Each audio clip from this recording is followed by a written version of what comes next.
Hi guys! Today I'm going to be reviewing Paper Mario Color Splash for the Wii U. This came out October 7th, 2016, and which is about, I want to say about a month and a half ago since I made this, almost 2 months. But I've had time to play it, and I've beaten it, so I wanted to give my full thoughts on the game. And basically, in retrospective, the Paper Mario series, as you guys know, started on the Nintendo 64, and it's pretty much evolved over time. The first two games were very similar, and since then it's kind of gone off in its own direction. It's gone off in a direction that not a lot of fans are crazy about. It's very divided, but as someone who has played Paper Mario since the first game, I can say that I thoroughly loved this game. It does have its issues, and I'm going to talk about its issues. First off, it does take a lot from its predecessor, which is Paper Mario Sticker Star on the Nintendo 3DS. A lot of the battle system mechanics are still there. The way the level system works, there's no actual overworld. Instead, it's more like a traditional Mario where you go from level to level on a world map, basically. But the actual areas of the levels are more like a traditional RPG adventure Paper Mario style game, if that makes sense. So the actual level structure is really interesting. One thing I like about it is that they actually made the levels a lot more interesting and a lot more intricate with how they all connect, more than they did with the predecessor. Sticker Star felt very disconnected most of the time, and not as imaginative, as well as the fact that there was a lot of stuff that wasn't as obvious, like in the earlier levels, that you would need to get through to complete stuff in later levels, whereas this did the same thing, but in a more easier way. So it was a lot easier to get through this game as opposed to Sticker Star, which can be very frustrating at times with the way the level progression is. The level progression in this game is actually a lot better. The battle system is still the same, however, but they have made tweaks to it. There is now a point as far as battling. In Sticker Star, there was no point in battling. No EXP system there, no way to upgrade anything. In this game, same thing, except you have now a paint meter for your hammer. And the more you battle, you actually earn, basically it's like points for your hammer meter, and you get enough of them, you level up your hammer meter, and you can hold more paint. So yeah, the levels in this game, like I said, they're a lot better than Sticker Star, and my thing about it is there's a lot more areas to explore, a lot more hidden stuff. What this game is all about is it's all about the coloring. Finding those colorless spots and just coloring everything back into existence, basically. That's something that Sticker Star didn't have. Sticker Star didn't really have like goals like that in levels. The levels, you're basically just getting from point A to point B, not much going on, whereas this is a lot more going on. There are a lot of Toad characters, but they all have really unique dialogue, really unique personalities. There's a bunch of Toads in the game that are called the Rescue Squad members, which are actually interesting. The actual battle system does have some refinements. The thing cards also work a lot like the thing stickers did in Sticker Star. The battle system uses the gamepad. It's heavily reliant on the gamepad, to where you actually have to paint the cards to and then flick them up to the gamepad. And if you run out of paint, you can only paint the cards so much. The more you paint the cards, the more powerful your attack will be. The less you paint the cards, less powerful they'll be. You know, you get the idea, basically. So it's the same battle system from Sticker Star, but it does have some refinements. So like I said, it's still no EXP system. You still don't have as big a reward as you did in past games, but you do still have stuff you got to collect. There is an entire museum in here for storing cards, basically, just like there was in Sticker Star. All the enemies have their own enemy cards and everything, so there's actually a lot to collect and do.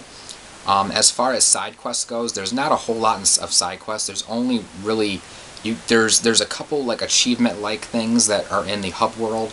They're little banners that you can get. For example, like doing so many excellent attacks in a battle, or buying so many cards from the shop, so on and so forth. I believe there was 6 of them, and so those are cool. There's not a whole lot of side quests though compared to some of the earlier Paper Mario games. The game's pretty much straightforward. You're going through the levels, you're painting those colorless spots, you're battling enemies, and so on and so forth. As far as the graphics, this game runs really well. There was no there's no issues with slowdown or anything, no graphical issues, no graphical glitches. It's actually one of the prettiest games on the Wii U. Not by realism standards, obviously it's Paper Mario, but it's one of the most colorful and just beautiful games on the system. It uses the paper aesthetic very, very well. Probably the best in the series, by far the best in the series. Basically, think what Sticker Star did, but up that by like 2 or 3, with some hinting of Thousand Year Door, and in colorful HD. That's pretty much what this is, and it's beautiful. It's the most beautiful looking Paper Mario game yet. The load times, there are some kind of hideous load times in this game. Loading between levels and loading your save file and everything does take a while.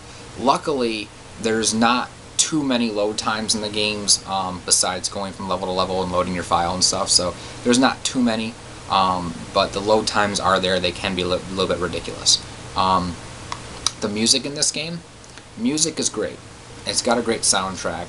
There are some really good themes. There's some good boss themes in here too. It's really good. As far as the story goes, the story's pretty straightforward. You know, Mario and Peach get called to this island. They're called Prism Island, and they have to figure out what happened to this island. Why is all the color gone? You end up figuring out that a certain someone is back to his old tricks, but things are a little bit different. So it does use the traditional story, but there is a nice twist to it, and you kind of see that at the end. So there is a nice twist with that. The humor in this game, the humor is off the wall. Like, it's just crazy. Some of the stuff they talk about and reference. They reference a lot of memes here. They reference previous games. They reference games like Captain Toad. They reference Super Mario Brothers 3. They reference so many games here. Mario Kart. It goes on and on. There's a lot of charm with this game. If you're a longtime Mario fan, longtime Nintendo fan, you'll see a lot of these references, and it'll make the experience that much more rewarding. You'll be like, "Ah, I get it." So that's how I was a lot of times throughout the game. Whenever they said stuff, I literally smiled. It put a smile on my face. It was just a really, really charming game through and through. It is single player, obviously, and it does use the gamepad. There's no option for Pro Controller or Wii Remote or anything like that. It is gamepad only, as you can see by the back. And yeah, that's pretty much it. The game runs $60. The game is going to take you, I want to say about. It's gonna take you probably roughly, if you speed through it, you could probably get through it sometime within 10-20 hours. If you like to explore and collect everything and do everything like I do, it'll probably be longer than that. I think I had over 37 or so hours, maybe 40. I had a lot of hours in this game, so because I kept going through levels, finding all those colorless spots, trying to collect all the cards in the museum, trying to do all the other little mini quests and stuff, and yeah, so it's just there's quite a bit to do in this game, but not as much as some of the past games. So honestly, is it as good as Paper Mario or Paper Mario Thousand Year Door? Not exactly. Is it a good game in its own right? Absolutely. It is one of the best games I've played this year. It's a great game all on its own. Honestly, guys, give it a chance. Don't worry about whether, is it as good as the old games or so on and so forth. No. Judge it on its own merits. Don't think of it as, how good is it compared to the old games. Instead, think of it as, how good is it as a fun game in general. That's what you should look at it as, because it is a fun game with a lot of charm. If you're a hardcore Japanese RPG player and you really like hardcore Japanese RPG elements and you stick by that, then yeah, you may have some gripes with this game. But if you like lighthearted RPGs as well, if you like Mario games, especially if you love just very, very charm-filled games, it's a great game for you. I highly, highly recommend it. Like I said, it does have some issues, But honestly, I would give this game definitely a solid 8 out of 10.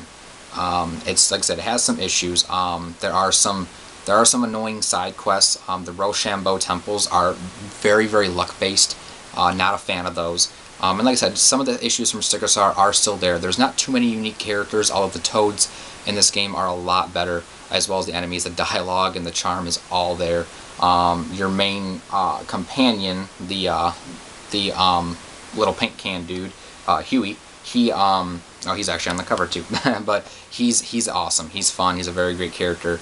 And like I said, it's the traditional Mario story sort of, but with a nice twist. And you'll see it when you play through the whole game. It's great. It's rewarding. Best game ever? No. Best Paper Mario game? No. Awesome game in its own right? Absolutely. I highly recommend it. 8 out of 10. Go pick it up. And yeah, that's about it. Hope you guys enjoyed this review. More videos coming soon. Let me know what you think of this game. Have you played it? Have you beaten it? Are you going to get it? What do you think? Let me know. Leave a comment below. And I will catch you guys later.